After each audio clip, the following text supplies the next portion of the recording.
dia problem dalam lepas tu my husband buat PhD pun jadi sama kan.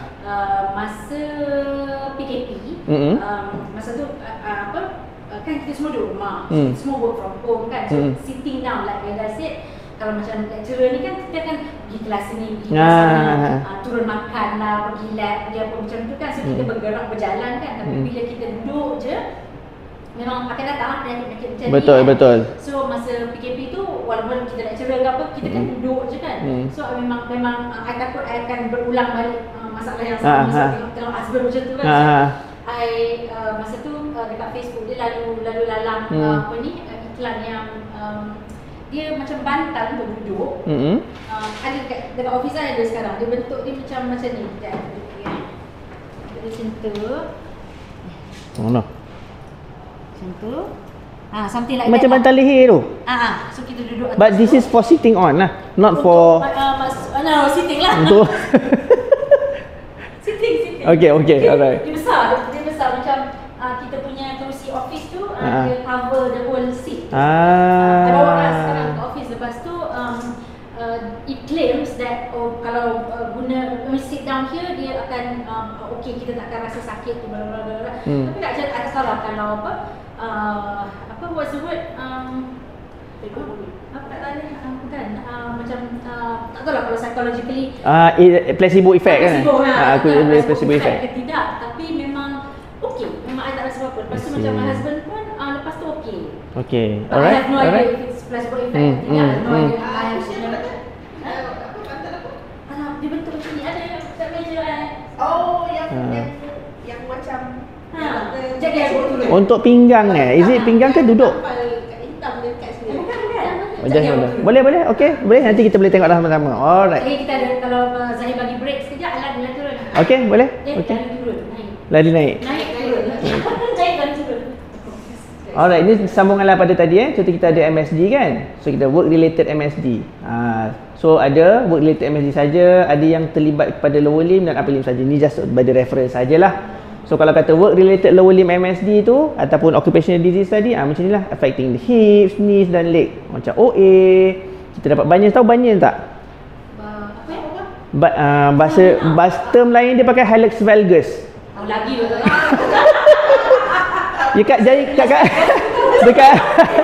Dekat ibu jari kaki tu, ibu jari kaki terkeluar tu tulang tu. Ada orang kaki dia ibu jari kaki tu kan, dekat tepi tulang ball of foot tu terkeluar. Dia terkeluar macam tu. Macam kaki Dr. Ibu Rosita Ibrahim. Sudah, aku tak tahu.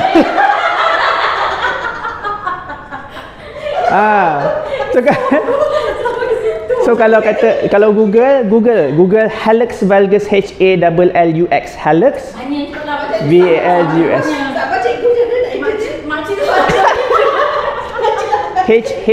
HALL. Inilah. Double LUX, hallux valgus. Bunion satu. Dia. Ya? Dia sakit. Betul lah kaki Dr. Ibu Rosita. Okey. Nanti saya pula kena Google siapa tu Dr. Rosita Ibrahim sebab aku tak kenal. Siapa? Tak. Tak apa. Ali Syukri saya kenal lah, mak dia saya tak kenal. Mak dia famous kan? Oh ya. Mak dia pun Okey. baik tu ni kahwin. Alright. So ya. Apa? Yang sakit-sakit tadi tu, sebenarnya siapa yang akan memberi diagnosis?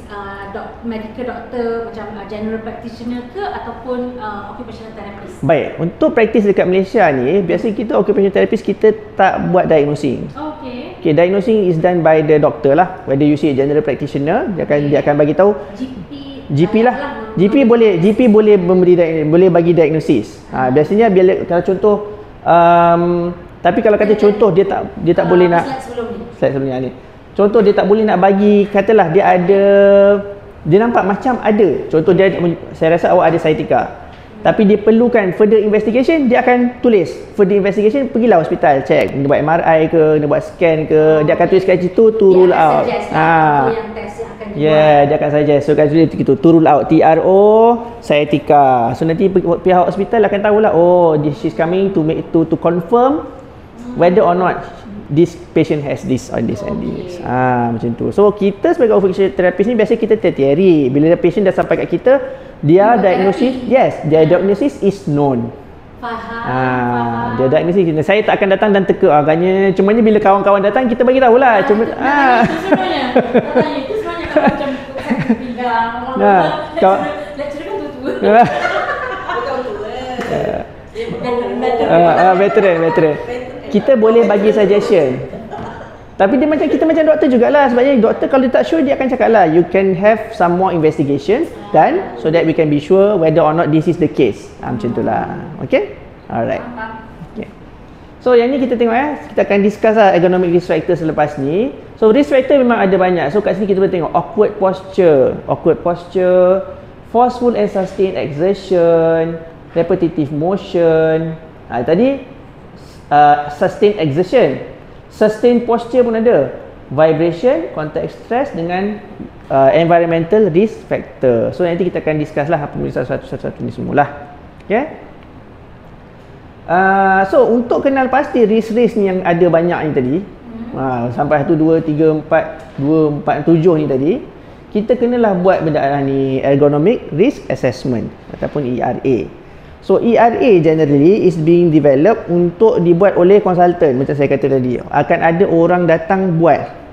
But for you, untuk tuan-tuan dan puan-puan, kena tahu ataupun kena ada kemahiran juga untuk mengenal pasti identify ergonomic risk. Sebab tuan-tuan dan puan-puan adalah subject matter expert in terms of how you are doing your work, what kind of tools you are using, what kind of furniture you are using, whether or not the environment that you are working with okay ke tak okay.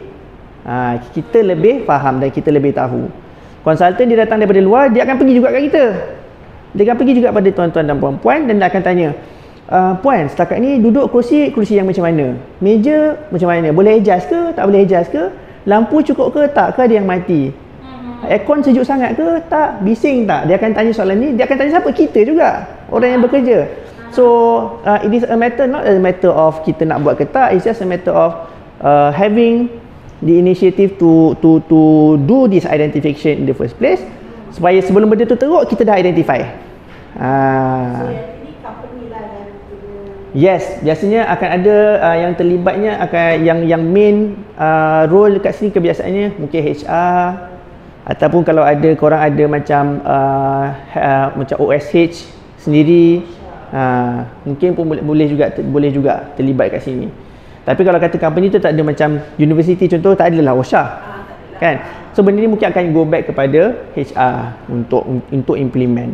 Ini macam ERA ini hanya untuk pengetahuan lah, tadi kan, bukanlah selepas berlaku sesuatu penyakit.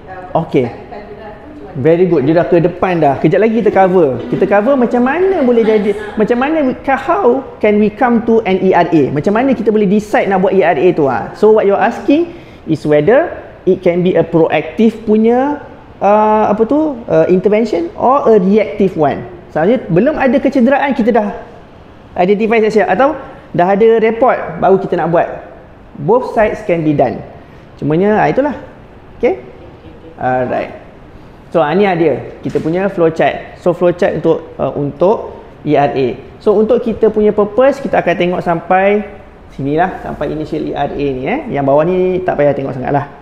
Sebab ini advanced ERA tu nanti kita punya training modul yang selepas ni. Okay? Okay.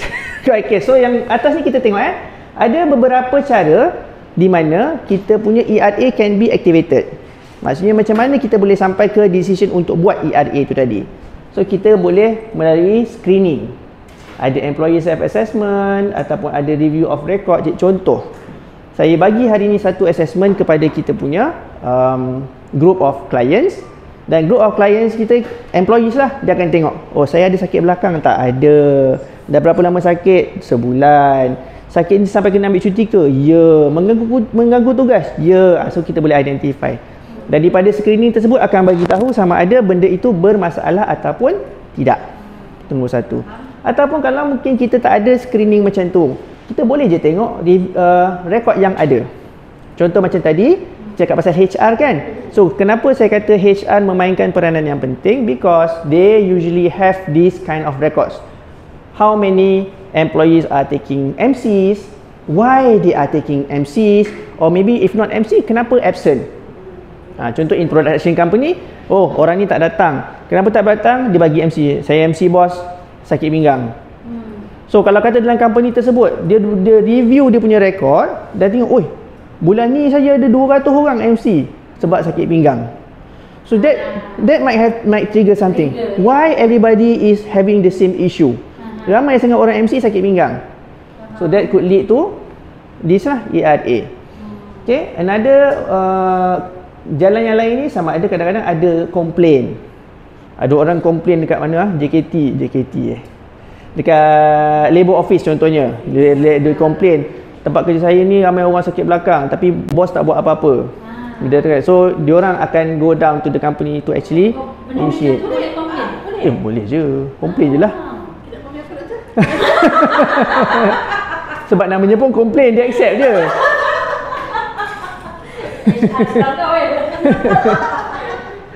Alright. Kalau macam tu kan, dulu I just share my experience lah, but I don't know if this